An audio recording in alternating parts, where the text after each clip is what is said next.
Hi friends, అందరికీ నమస్కారం అండి.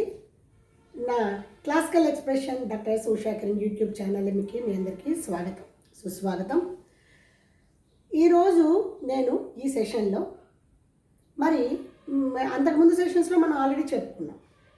మరి గురువు గారికి నమస్కరించుకున్నాను, ప్రారంభించాను.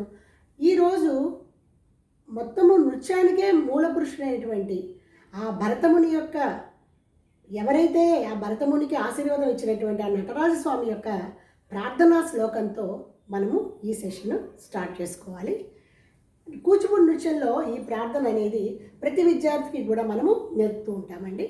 అది ఇప్పుడు మీకు నేను చెప్తున్నాను.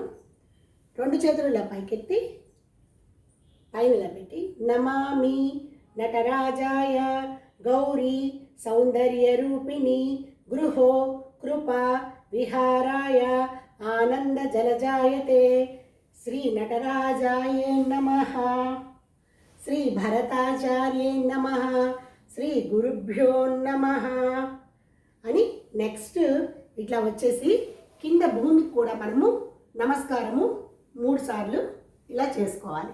చేసుకుని పైకి వెళ్ళి ఈ నమస్కారము దేవతలకి, ఈ నమస్కారం నాసిక ఎదురుకుండా ఉన్నటువంటి ఈ నమస్కారం గురువు గారికి, ఇది పెద్దలకి.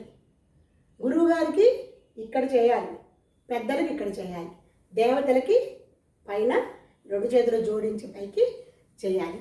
మరి ఇన్ని చేశారు. భూదేవికి ఏమిటండి అంటే ఈ యొక్క పాద స్పర్శతో ఆవిడ్ని మనము తాకుతున్నాం కాబట్టి మమ్మల్ని క్షమించమ్మా అని చెప్పి భూదేవికి మనము నమస్కారం చేసుకోవాలి. సో ఫ్రెండ్స్, మరి మీకు నేను ఈ విధంగానే నాకు తెలిసిన పరిజ్ఞానం అంతా కూడా మీతో పంచుకోవాలని చెప్పి ఈ ఛానల్ని స్టార్ట్ చేశాను. సో ఈ classical expression doctor yes Ushakiran ఛానల్ని అందరూ సబ్స్క్రైబ్ చేయండి, లైక్ కొట్టండి, షేర్ చేయండి, కామెంట్ చేయండి, నలుగురికి పంచండి. దాంతో నా యొక్క అభిప్రాయాలు, నేను నాకు తెలుసుకున్న విషయాల్ని 10 మందికి సహాయం చేసిన వాళ్ళు మీరు కూడా అవుతారు. ఓకే, నెక్స్ట్ సెషన్లో మళ్ళీ కలుద్దాం. Thank you.